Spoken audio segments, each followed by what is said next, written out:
na ba abutin ang isang mithiin na mahango sa mundong kinasadlakan?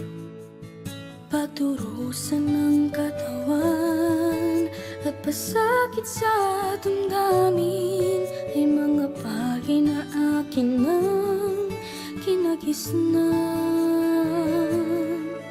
Kahit